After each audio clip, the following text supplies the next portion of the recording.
الرحيم. أحبابي طلبة وطالبات الثانوية العامة، أهلا وسهلا بكم في كل زمان ومكان مع درس جديد من دروس النحو العربي، ومع معادلة جديدة من معادلات النحو اللي اتفقنا عليها في السلسلة اللي بنيسر فيها قواعد النحو لطلبة الثانوية العامة. النهاردة إن شاء الله هنتكلم عن معادلة جميلة جدا من معادلات النحو اللي اتفقنا عليها، الخاصة بالجملة الاسمية. من المعروف إن الجملة الاسمية بتتكون من مبتدأ وخبر، وإنه المبتدأ هو الاسم اللي أنا ببدأ به الكلام، والخبر اللي أنا بختم به الجملة أو اللي بيفيد معنى داخل الجملة. فأنا لما أقول العلم نور، العلم ده هو الاسم اللي جه في أول الكلام هيبقى مبتدأ، ونور هو اللي تمم المعنى يبقى هو الخبر. لكن من الملاحظ يا أستاذ إنه في بعض الحالات اللي بتحدث ما بين المبتدأ والخبر بيتغير فيها الترتيب داخل الجملة. عندنا تقدم الخبر على المبتدأ وجوبا، وتقدم الخبر على المبتدأ جوازا. طيب ازاي نعرفها؟ احنا ان شاء الله هنبدأ نحللها النهارده في صورة معادلة بحيث تكون سهلة وميسرة لكل طالب يستطيع ان هو يحفظها. مجرد ما يحفظ المعادلة مجرد انه مش هينساها بعد كده ان شاء الله. طيب بداية تقدم الخبر على المبتدأ جوازا ديت سهلة، ما فيهاش اي مشكلة لان هي حالة واحدة بس، واحنا بيتقدم الخبر على المبتدأ جوازا إذا كان الخبر شبه جملة والمبتدأ معرفة.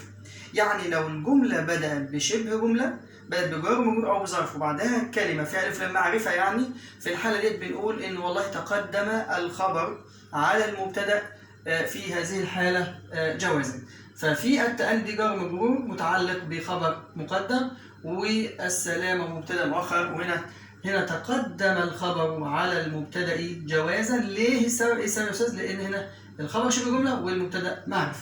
لكن دي بالنسبه للحاله. الحاله الثانيه بقى اللي هو تقدم الخبر على المبتدأ وجوبا، وديت ليها 4 حالات واحنا عملناها في المعادله الاتيه. نكره محصوره لضمير الصداره، يبقى نحفظ الجمله ديت نكره محصوره لضمير الصداره.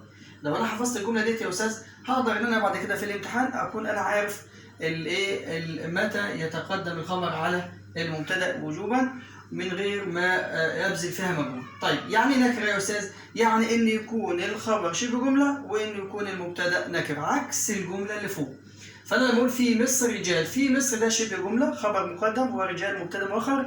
هنا حكم تقدم الخبر على المبتدأ وجوبا. ليه؟ لانه الخبر شبه جمله والمبتدأ نكره. طيب ده المقصود بكلمه نكره. طب كلمة محصورة أي أن الخبر محصور في المبتدأ. طب محصور يعني إيه؟ اللي هو بنسميه أسلوب القصر اللي موجود في البلاغة.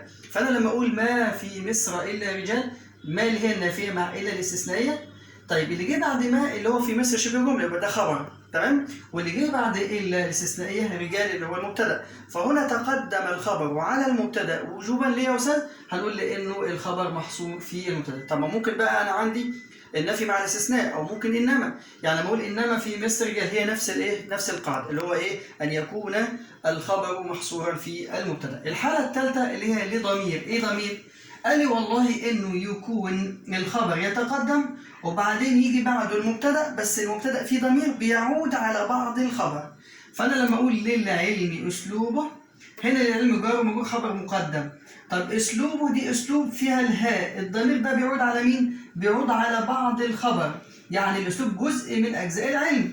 يبقى هنا يا استاذ تقدم الخبر اللي هو للعلم على المبتدا اللي هو اسلوبه، لان الخبر شبه جمله والمبتدا به ضمير يعود على بعض الخبر، للعلم اسلوبه او للحياه بهجتها.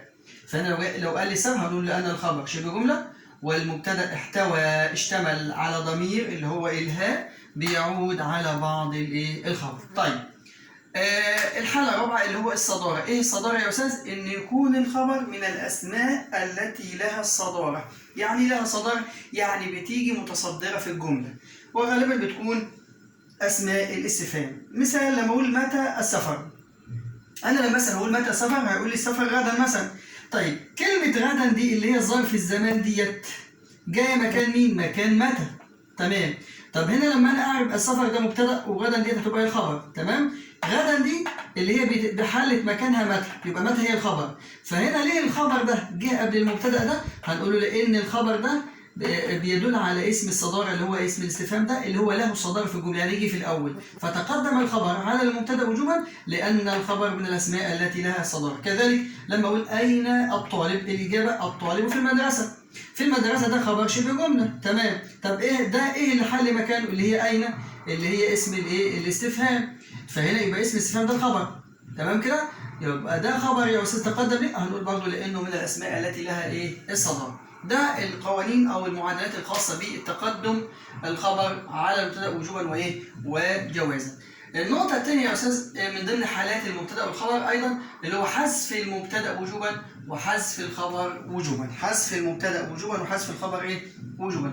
برضه حذف المبتدأ وجوبا في 4 حالات، واحنا كاتبينهم برضه في معادلة اللي هي نم قم. المعادلة اسمها نم قم. إيه نم قم دي يا أستاذ؟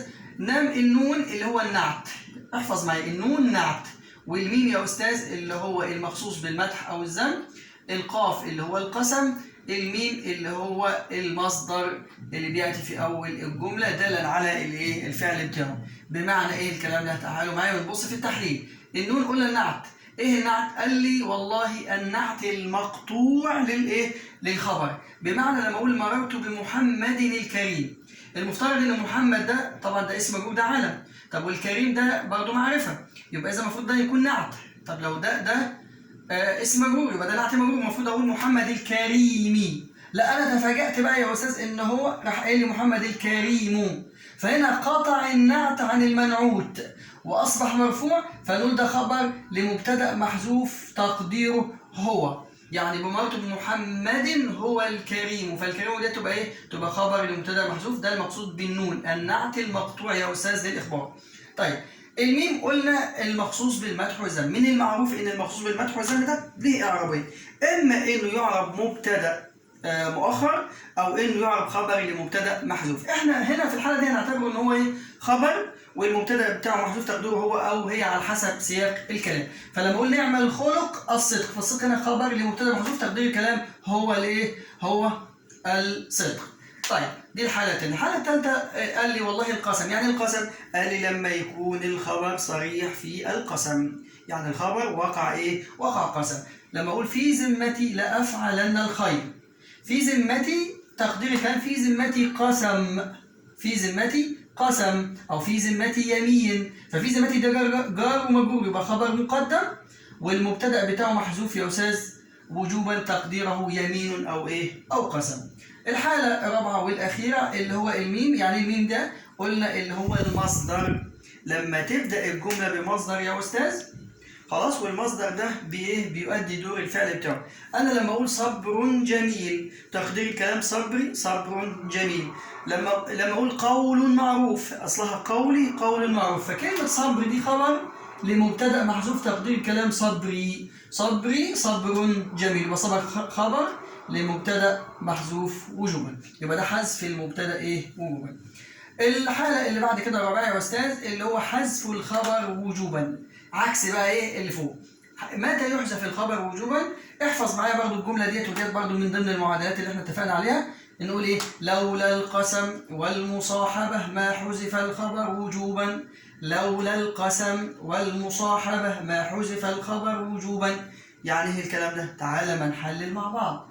لولا يعني عايز يقول لي يا أستاذ لو أنت لقيت في الكلام كلمة لولا بناخد اللي بعدها مبتدأ والخبر بتاعه بيكون محذوف. بمعنى لولا الله ما اهتدينا. الله هنا لفظ الجلالة هو المبتدأ. طب فين الخبر يا أستاذ؟ محذوف تقديره موجود، أي لولا الله موجود. وخلي بالك إن هو لازم يكون الحذف هنا كون عام، بمعنى إن هو ينفع أقدر الخبر هنا موجود خلاص. لكن لو أنا قلت لولا الله معنا هنا اسمه كون خاص. يعني يعني المبتدا موجود والخبر بتاعه موجود، يبقى لازم يكون كون عام، بمعنى ان انا اقدر اقدر الخبر هنا بكلمه موجود. طيب القسم قال لي والله انه يكون المبتدا هو اللي قسم، يكون المبتدا صريح في القسم زي كلمه لعمرك لينتصرن الحق. لعمرك قسمي، يبقى هنا ده المبتدا طبعا، اللام دي لام الابتداء وعمر ده المبتدا والخبر محذوف وجوبا تقديره قسمي. لعمرك قسمي لا ينتصرن الحق. طيب لولا القسم والايه والمصاحبة. يبقى الحالة الثالثة يا أستاذ إيه؟ قال لي والله إنه يجي بعد المبتدأ، أو يجي بعد المبتدأ واو تدل على المصاحبة والعطف. بمعنى إيه؟ الجندي وسلاحه في أرض المعركة. الجندي وسلاحه مالها؟ متلازمان أو مقترنان. يبقى هنا الخبر محذوف وجوبا، تقدير الكلام متلازمان. الجندي وسلاحه، الطبيب وسماعته في المستشفى، المعلم وكتابه في المدرسة، مالهم؟ متلازمان. يبقى دلوقتي أنا اتعرفت في المعادلات النحوية دي سريعا كده على كيفية تقدم الخبر على المبتدأ جوازا ووجوبا، وحذف المبتدأ وجوبا، وحذف الخبر وجوبا. انت عشان تسهل على نفسك احفظ الجمل اللي احنا عاملينها في صورة معادلات.